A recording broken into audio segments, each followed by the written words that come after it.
Hello, my name is Aaron, and welcome back to the Retro Gaming Collective.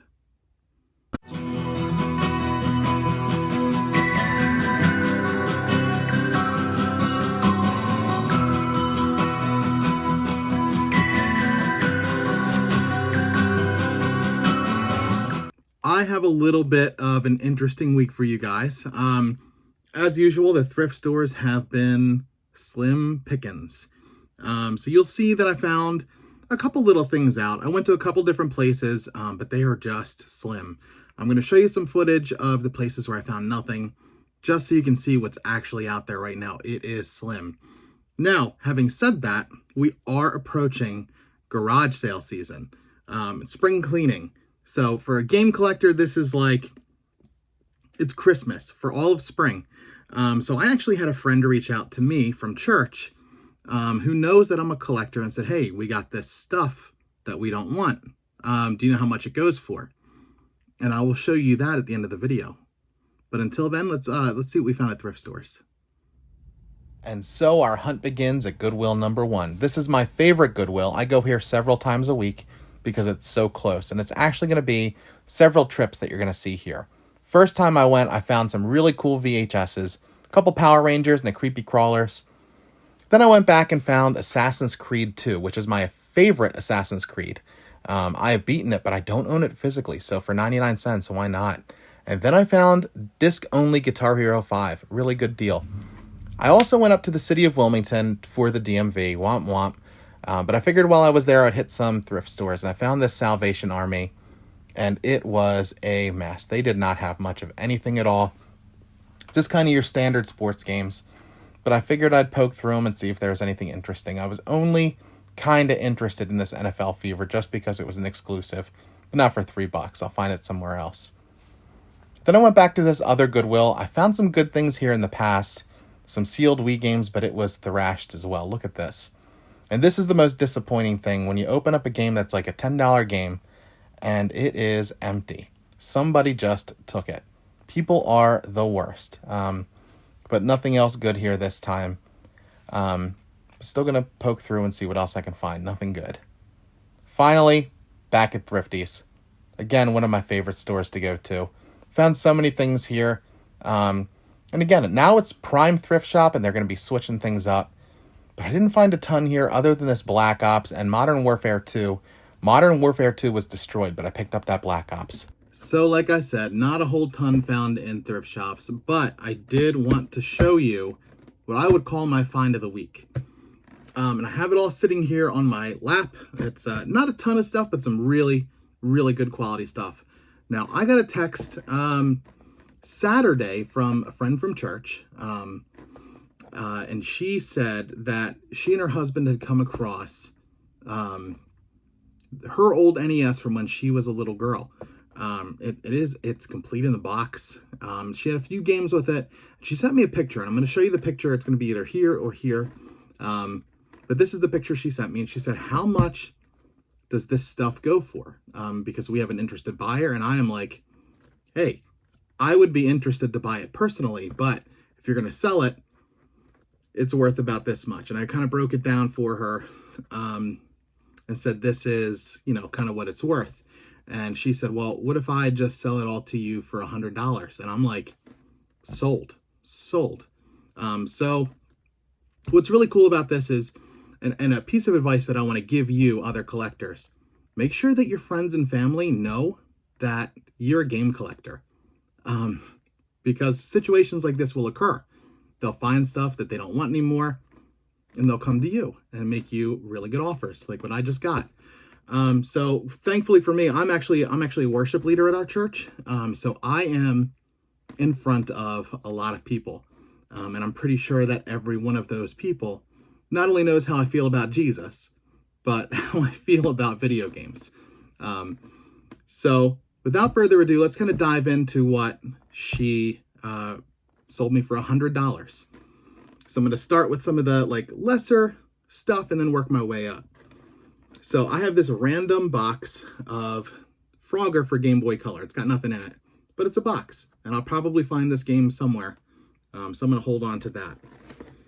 And then we have kind of some standard games here. We got Mario Duck Hunt. I find this all the time. I have several copies. But yeah, it's always good to find a Mario game, right? So we got that. And then we got Tecmo Bowl, which is like probably the premier NES football game. I actually don't have this, so this is really cool to add to my collection. So very cool. Now I got 3 box games here. Some are pretty cool. So we have this one. It's Fisher-Price, Perfect Fit. And it's funny because it still has the M right up there. Her name's Marky, and this is from when she was a little girl. This is probably the box that is in the worst shape, but still pretty good. I mean, it seems like it has a little water damage or some bowing here, but they're complete. It's got everything in there. Yeah, not super stoked about this game, but still, it's a boxed NES game. So we'll add that to the collection. And then this one I was really excited to add. This is Bugs Bunny's Birthday Blowout. And it is complete. This box is in much better shape. Looks really good. So I'm definitely, I was a huge Looney Tunes fan as a kid. So getting to add this to the collection is really, really cool for me. But definitely excited to add that. And then we got, this is the best looking game of the box, or of the set. And what I've neglected to tell you is that all of the games look like they've been barely played. So I'll just take this one out. This is Star Tropics, a test of island courage. But this game just looks, and all of them look like they've just never been touched. Look at that. Look at the shine on there. That's perfect. Really, really cool. And it's complete again. Got the manuals and everything in here. Super cool. And then, I'm not done. I am not done. This is the final piece that I picked up. And it is a complete in-box Nintendo Entertainment System action set. And you guys are going to kill me for this, but I don't have an NES. I've been playing mine on the Retron 3 or the Retron 5. But now I have a complete in-box NES. So super cool.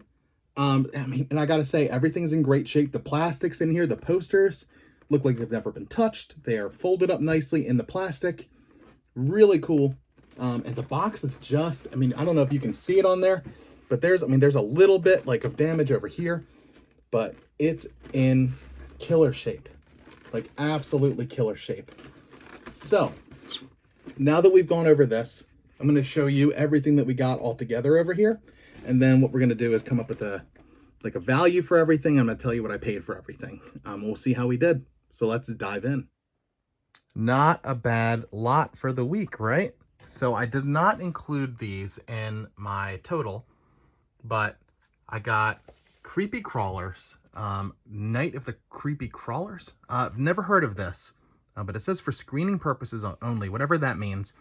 If you guys know anything about this, please let me know. I remember playing with Creepy Crawlers when I was a little boy, but this looked in really cool shape, and it was made by Saban, whoever that is, who also made Power Rangers. So I got Lord Zed's Monster Heads, also for screening purposes only. And then Green with Evil Part 1, Out of Control. So really cool to add those to the collection. And then we'll go through the games first again, and then over to the NES. So we got Assassin's Creed 2. We paid 99 cents for that. We got Guitar Hero 5 for $2.99 disc only, which actually sells for around $16. Really good deal for me. And they look like they're quick sellers. So I'm going to pop this up and see if I can sell it really, really quickly. We got Black Ops, the original, but it's still got, I'm going to switch the cases out, but it's got Major League Baseball, and then it's got these like stickers.